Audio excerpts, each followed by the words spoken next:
दोस्तों महाभारत में एक से एक योद्धा हुए हैं। इसमें जैसे एकलव्य, कर्ण और अर्जुन, इन तीनों की जो तुलना करना बहुत ही कठिन था, क्योंकि दोस्तों कई बार ऐसा हुआ है ना कि एकलव्य जी और अर्जुन का या कर्ण का आमना सामना ही नहीं हुआ। दोस्तों जब किसी का आमना सामना ना हो तो ये बताना बहुत मुश्किल हो जाता है कि कौन ज़्यादा पावरफुल है। लेकिन एक चीज़ और भी है दोस्तों, कभी कभी क्या होता है कि जब शक्तियों के आधार पर जब वर्गीकरण किया जाता है तो शक्तियाँ देखी जाए तो एकलव्य के पास कोई दिव्य शक्ति नहीं थी, जबकि अर्जुन और कर्ण के पास दिव्य शक्तियाँ थीं। दोस्तों ऐसे में भी ये कहना बहुत मुश्किल हो जाता है कि कौन बहुत ज़्यादा शक्तिशाली होगा। लेकिन दोस्तों तीनों एक टक्कर के धनुर्धर थे, ऐसा लोग मानते हैं। और दोस्तों एकलव्य जो था वो इतना माहिर था कि एक बार उसने भौंकते हुए कुत्ते को चुप कराने के लिए उसके मुंह को तीरों से भर दिया था। दोस्तों ये घटना कोई असाधारण घटना नहीं थी, क्योंकि कुत्ते के मुंह में कोई भी खरोंच तक नहीं आई थी। दोस्तों एकलव्य का वध कैसे हुआ था? जब वो जरासंध के साथ मिल करके द्वारिका पर आक्रमण करने के लिए यादवों का विनाश कर रहे थे, तो दोस्तों ऐसे में क्या था, श्री कृष्ण ने देखा ये 4 उंगलियों से जो योद्धा लड़ रहा है इसका कोई सामना नहीं कर पा रहा। दोस्तों ऐसे में श्री कृष्ण के साथ युद्ध करते करते एकलव्य का वध हो गया था। दोस्तों इस प्रकार एकलव्य का तो अंत हो गया। और दोस्तों एकलव्य का अर्जुन के साथ या कर्ण के साथ युद्ध का कोई भी प्रोग्राम या कोई भी घटना नहीं होती है। दोस्तों अर्जुन की एक खास बात थी कि वो दोनों हाथों से तीर चला सकते थे। दोस्तों ये भी कोई साधारण घटना नहीं है कि साधारणतः लोग क्या करते हैं, एक हाथ से ही प्रैक्टिस करते हैं। दोस्तों इनके पास दिव्य गांडीव था जिसमें 108 प्रत्यंचाएँ थीं। दोस्तों शिव जी के द्वारा ये अस्त्र इनको दिया गया था। दोस्तों इनके पास अमोघ पशुपति अस्त्र था। दोस्तों इस अस्त्र की खासियत होती है कि अगर इसका एक बार संधान कर दिया जाए तो उस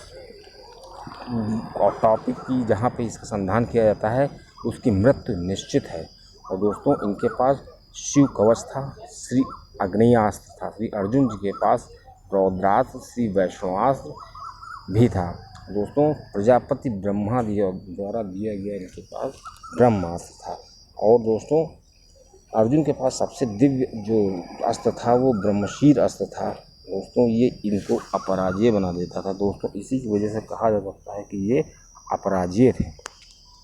दोस्तों इंद्र के द्वारा इन्हें वज्रास्त्र, इंद्रास्त्र और सूर्यदेव जी के द्वारा इनको आदित्यास्त्र दिया गया था, और अंजुलिका अस्त्र भी था। दोस्तों ये वही अस्त्र था जिसके संधान के द्वारा इन्होंने कर्ण का वध किया था। दोस्तों इस प्रकार इनको कर्ण जी के द्वारा, कुबेर जी के द्वारा भी काफ़ी वस्त्र शस्त्र दिए गए थे। दोस्तों इसके अलावा अर्जुन को राक्षसी विद्याओं का, मायावी विद्याओं का संपूर्ण ज्ञान था। अब दोस्तों बात करते हैं कर्ण की।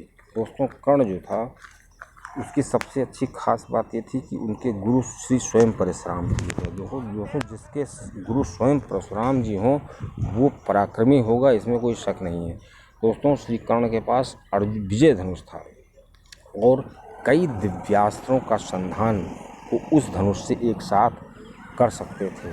यही उसकी बहुत खासियत थी। जब कहा जाता है कि जब तक उसके पास विजय धनुष था तब तक उसको कोई मार नहीं कर सकता था। दोस्तों उनके पास दिव्य कवच कुंडल होने के साथ साथ ब्रह्मास्त्र, अंजुलिकास्त्र, रौद्रास्त्र, शौर्यास्त्र, आग्नेयास्त्र, नारायणास्त्र थे। दोस्तों जिससे कि हम आसानी से अर्जुन के साथ इनकी तुलना कर सकते हैं। लेकिन जो इसके बाद दिव्य कवच कुंडल थे वो अतुलनीय थे। दोस्तों अगर ये कवच कुंडल उसके पास होते तो शायद ही उसको कोई मार सकता था, जिसको श्री कृष्ण जी ने अपने छल के द्वारा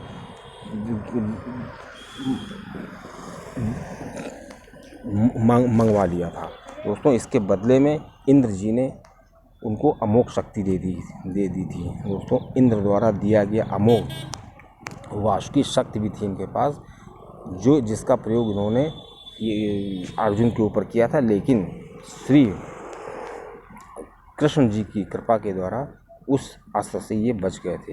दोस्तों श्री परशुराम जी के द्वारा दिया गया इनके पास कई दिव्यास्त्र थे जिनका प्रयोग इन्होंने कर्ण की सेना पर किया था। और दोस्तों कहा जाता है कर्ण की अर्जुन की जो अछोड़ी सेना थी, एक अछोड़ी सेना, उसका संहार परशुराम जी द्वारा दिए गए इस अस्त्र के द्वारा ही इन्होंने किया और एक अछोड़ी सेना अकेले संहार कर दिया था।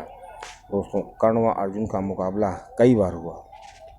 दोस्तों एक बार द्रौपदी स्वयंवर में भी अर्जुन ने कर्ण के धनुष की डोरी काट दी थी। तो दोस्तों कर्ण को बहुत गुस्सा आया और कर्ण ये कहकर चले गए कि द्रोणाचार्य, भीष्म, इंद्र, अर्जुन के अलावा कोई इस धनुष को काट नहीं सकता है।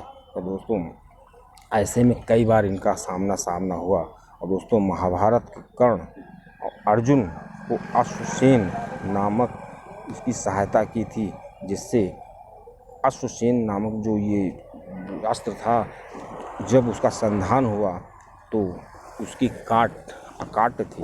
दोस्तों श्री कृष्ण जी ने जो अर्जुन के रथ का पहिया था वो थोड़ा नीचा कर दिया था, जिससे कि वो बाल बच गए। दोस्तों इस प्रकार श्री कृष्ण जी ने अर्जुन को कई बार बचाया।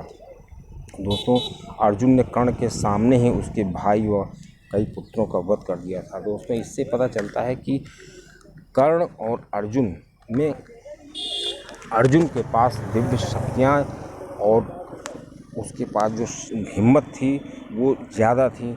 और दोस्तों जो कर्ण थे उनके साथ कई बार छल भी हुआ, लेकिन फिर भी वो युद्ध में डटे रहे। दोस्तों बहुत बड़ी चीज़ होती है। इस प्रकार